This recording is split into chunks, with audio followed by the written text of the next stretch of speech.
Very good morning to all of you. आप सभी लोगों को मेरा नमस्कार। मैं मनोज कुमार आद्यांश एकेडमी में आप सभी लोगों का मैं बहुत बहुत स्वागत और हार्दिक अभिनंदन करता हूं। दोस्तों, आज मैं फिर एक नए वीडियो के साथ आप लोगों के बीच में उपस्थित हुआ हूं। दोस्तों, पिछले वीडियो में क्लास 10 के पिछले वीडियो में हमने देखा था सर्कुलेटरी सिस्टम इन एनिमल्स। हमने एनिमल के बारे में कैसे सर्कुलेशन होता है, भगवान ने मानव शरीर दिया, उस मानव शरीर में ढेर सारी उन्होंने धमनी और सिराएं बनाई, आर्टरीज एंड वेन्स बनाया, जिसके माध्यम से भोज्य पदार्थों का, गैसों का, बेकार की चीजों का एक स्थान से दूसरे स्थान पर परिवहन होता है, यानी उसको भेजा जाता है।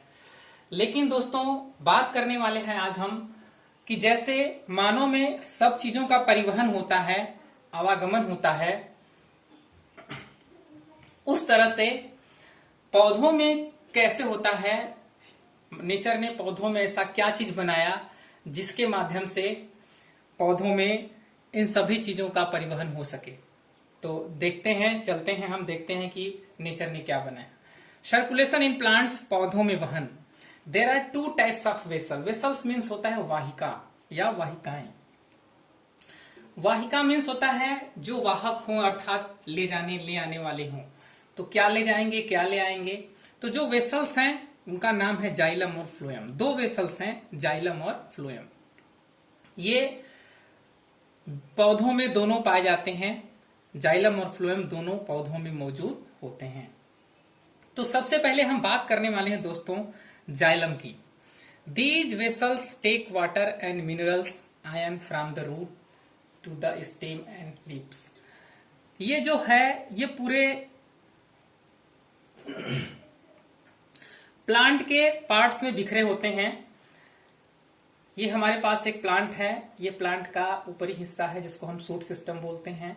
ये प्लांट का निचला हिस्सा है जिसको हम बोलते हैं रूट सिस्टम। ये अंडरग्राउंड पार्ट्स होता है। प्लांट का ये अंडरग्राउंड वाला भाग है, यानी सॉइल के अंदर होता है। ये क्या है, सॉइल के बाहर यानी एटमॉस्फेयर में होता है पार्ट। तो जो जाइलम है पूरे प्लांट में मौजूद होता है। मोस्टली जड़ से क्या करता है ये जाइलम, जाइलम जड़ से जल को और मिनरल्स को ले करके, बड़ी कंसेप्ट की बात है, आप जरा समझें। ज फॉर जाइलम, ज फॉर जड़, ज फॉर जल, ये तीनों ज से ही है, कभी आप कंफ्यूज नहीं होना है आपको। ज फॉर जाइलम, ज फॉर जड़ से, ज फॉर जल। ये जाइलम जड़ से जल को और मिनरल्स को लेकर के पौधे के ऊपरी हिस्से पर पहुंचाने का काम करता है। It is a very very important point. कहां पे पहुंचाने का काम करता है, स्टेम में, लीव्स में, लीफ में, इन सभी जगहों पे। Xylem travel only upward. Xylem किधर ट्रेवल करता है, केवल अपवर्ड, यानी नीचे से ऊपर की ओर, एक ही दिशा में ट्रेवल करता है। Now second one is phloem. Takes inorganic, phloem takes inorganic substances and sugar from the leaves to the parts of leaves that require them. Easy example the flower, fruit and roots. Phloem क्या करता है, जो भी पौधा भोजन बनाता है, जो पत्तियां भोजन बनाती हैं सूर्य के प्रकाश में, उस भोज्य पदार्थ को फ्लोएम सेप ट्यूब की सहायता से, चालनी नलिकाओं की सहायता से, सेप ट्यूब को हम बोलते हैं चालनी नलिकाएं, चालनी नलिकाओं यानी सेप ट्यूब की सहायता से इन पत्तियों के माध्यम में जो भोजन बना है, पत्तियों से जो भोजन बना हुआ है, उस भोज्य पदार्थ को, कार्बोहाइड्रेट को ले करके फ्लोएम पौधे के सभी भागों तक पहुंचाने का काम करते हैं। तो दोस्तों, जैसे हमारे शरीर के अंदर, जैसे हमारे बॉडी के अंदर वेन्स, धमनी और सिराएं विभिन्न पदार्थों का संचरण करती हैं, संवहन करती हैं, वैसे ही पौधों में जाइलम और फ्लोएम मिनरल्स का, जल का, खाद्य पदार्थों का सभी पौधों के सभी अंगों तक, सभी भागों तक इसका संवहन करते हैं।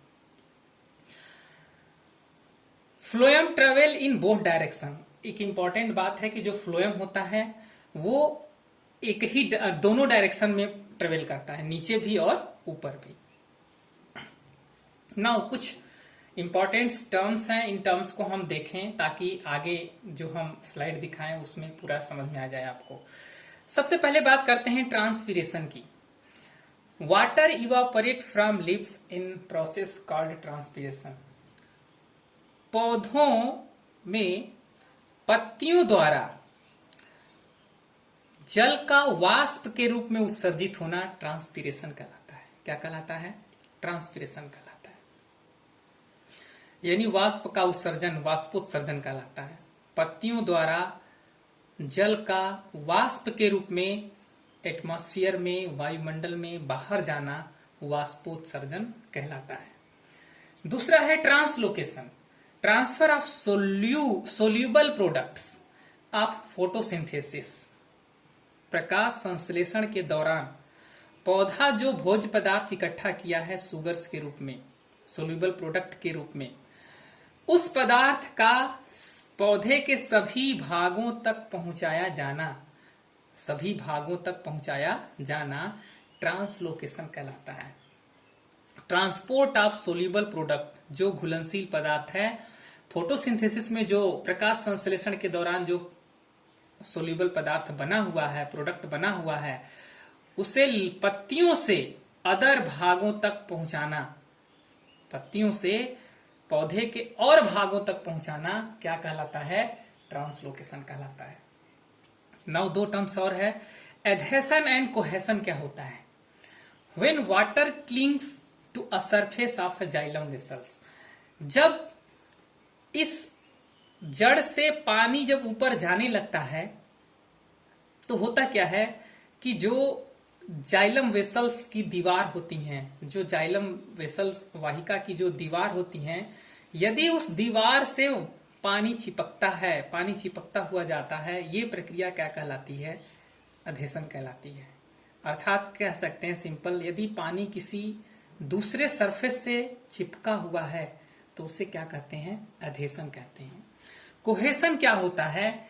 जब वाटर मॉलिक्यूल, एक वाटर मॉलिक्यूल दूसरे वाटर मॉलिक्यूल से, दूसरा तीसरे मॉलिक्यूल से आपस में चिपके होते हैं, तो इस प्रक्रिया को बोलते हैं कोहेशन।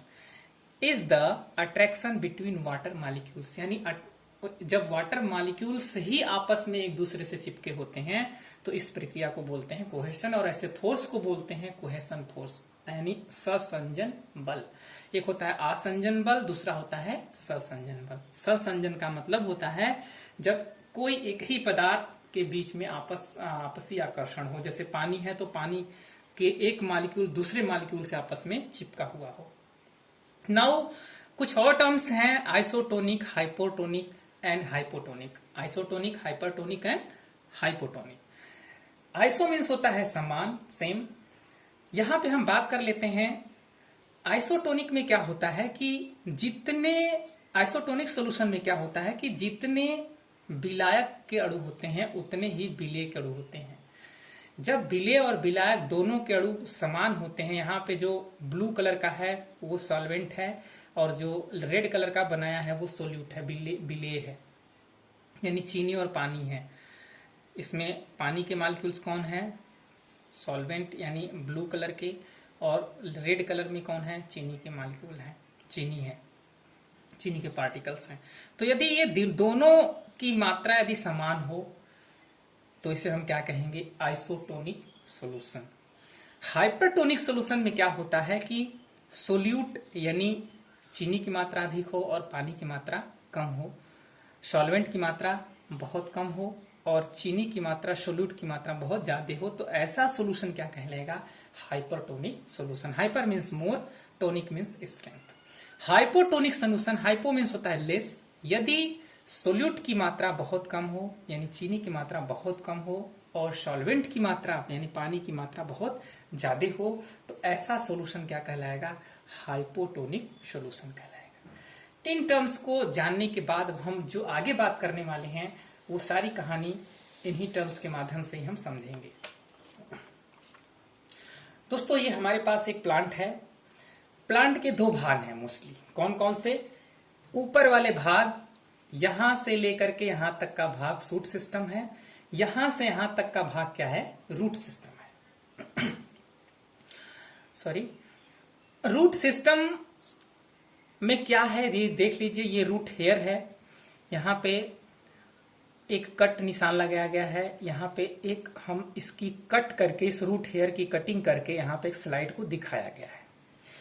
जब इसका हम कट करके स्लाइड को हम दिखाते हैं तो कुछ ऐसा दिखता है, ये जाइलम है और इसके बीच में ये आप ये देख रहे हैं, ये रूट हेयर है, रूट हेयर है।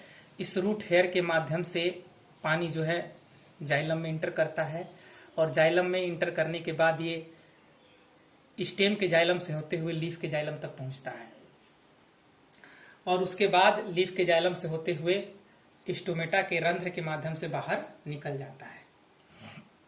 तो इसे समझने की कोशिश करें, होता क्या है इसमें। दोस्तों, ये रूट हेयर है, दो टर्म्स और बता देना चाहता हूं आपको। एक होता है डिफ्यूजन, एक होता है विसरण और एक होता है परासरण। विसरण में क्या होता है, डिफ्यूजन में क्या होता है कि जब कोई पदार्थ उच्च सांद्रता से, हाई कंसंट्रेशन से निम्न कंसंट्रेशन की ओर ट्रेवल करता है तो इस घटना को हम क्या बोलते हैं, विसरण बोलते हैं। जैसे हमारे पास मान लो ये परफ्यूम की बोतल है, इस परफ्यूम की बोतल को यदि हम यहां से परफ्यूम भरे हुए बोतल को खोल देते हैं तो पूरा परफ्यूम हमारा 1-2 घंटे में, रात भर में उड़ करके समाप्त हो जाएगा। तो परफ्यूम के अंदर परफ्यूम की जो सांद्रता है वो अधिक है और इन्वायरमेंट की सांद्रता क्या है, कम है। तो परफ्यूम धीरे धीरे उड़ कर करके पूरा एटमॉस्फेयर में चला जाता है। तो इस प्रक्रिया को क्या बोलते हैं, हम विसरण बोलते हैं। परासरण में क्या होता है, जैसे अंगूर होता है, हम अंगूर को, या कह लीजिए कि हम किशमिश होता है, किशमिश को जब हम पानी में भिगो देते हैं तो रात भर में उसमें पानी चला जाता है और किशमिश फूल करके अंगूर जैसा बन जाता है। तो ये घटना क्या कहलाती है, परासरण कहलाती है। यानी दोनों में डिफरेंट क्या हुआ कि पानी की सांद्रता अंगूर के अंदर जो पदार्थ है उसकी सांद्रता से कम है, तो पानी अंगूर के अंदर इंटर करने लगा।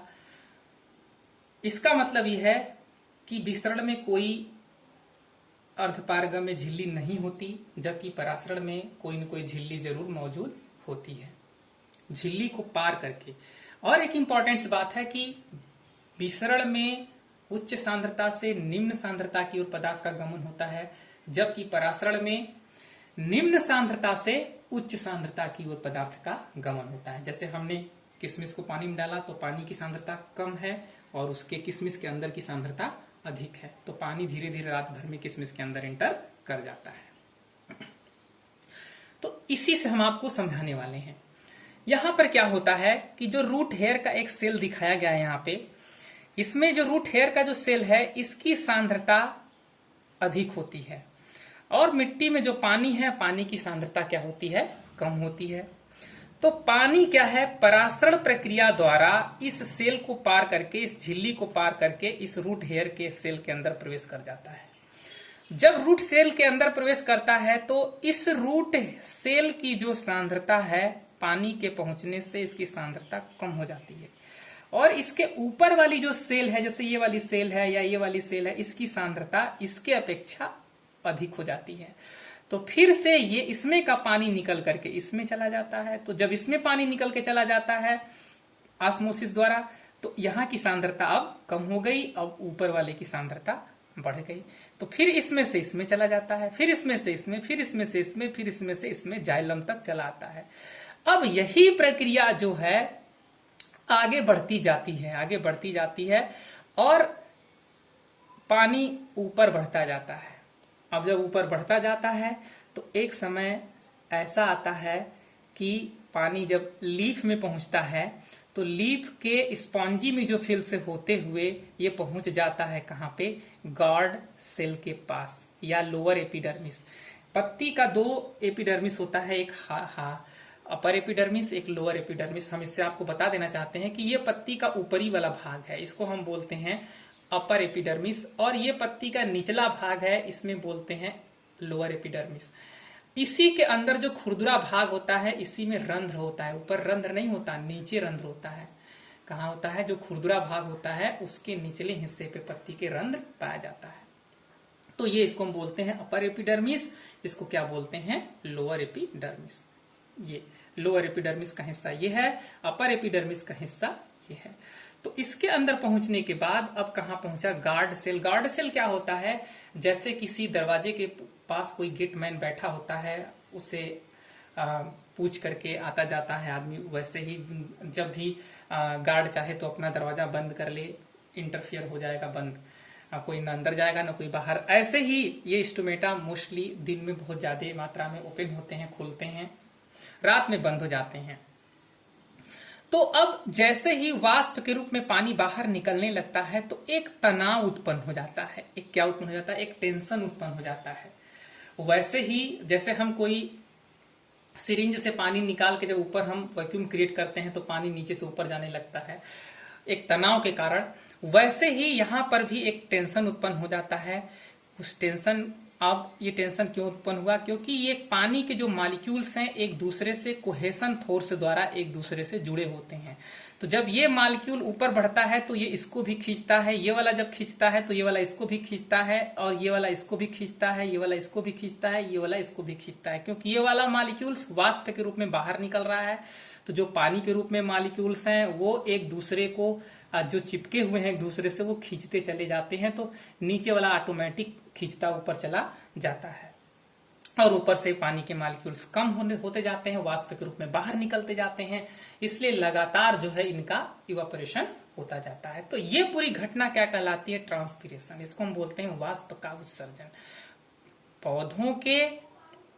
पौधों के पत्तियों से पानी का वाष्प के रूप में बाहर निकलना क्या कहलाता है? ट्रांसपीरेशन कहलाता है, वाष्प उत्सर्जन कहलाता है।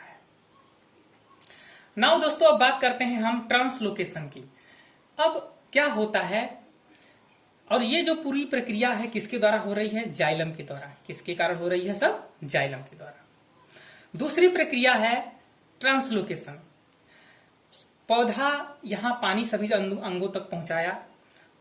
अब यहां पर क्या है? भोज्य पदार्थ। सूर्य, यहां पे सूर्य की रोशनी आती है, पौधा सूर्य की रोशनी में, और लीफ के अंदर जो क्लोरोफिल होता है और नीचे से जो जल जाता है वो, और वायुमंडल से जो कार्बन डाइऑक्साइड लेता है वो, इन सबको मिला करके ये लीफ भोज्य पदार्थ का निर्माण करता है।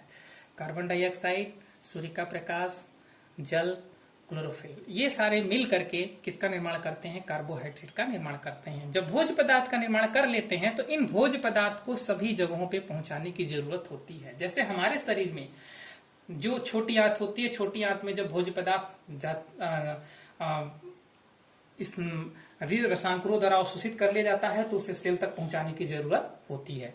तो वैसे ही अब जब यहाँ भोज्य पदार्थ का निर्माण हो गया तो इनको पहुंचाने की जरूरत है। तो पहुंचाने के लिए नेचर ने क्या फिट किया? फ्लोएम। फ्लोएम में क्या होते हैं? सेप ट्यूब होते हैं, जिसको हम बोलते हैं चालनी नलिकाएं। उन चालनी नलिकाओं की सहायता से ये भोज्य पदार्थ पौधे के सभी अंगों तक पहुंचाया जाता है।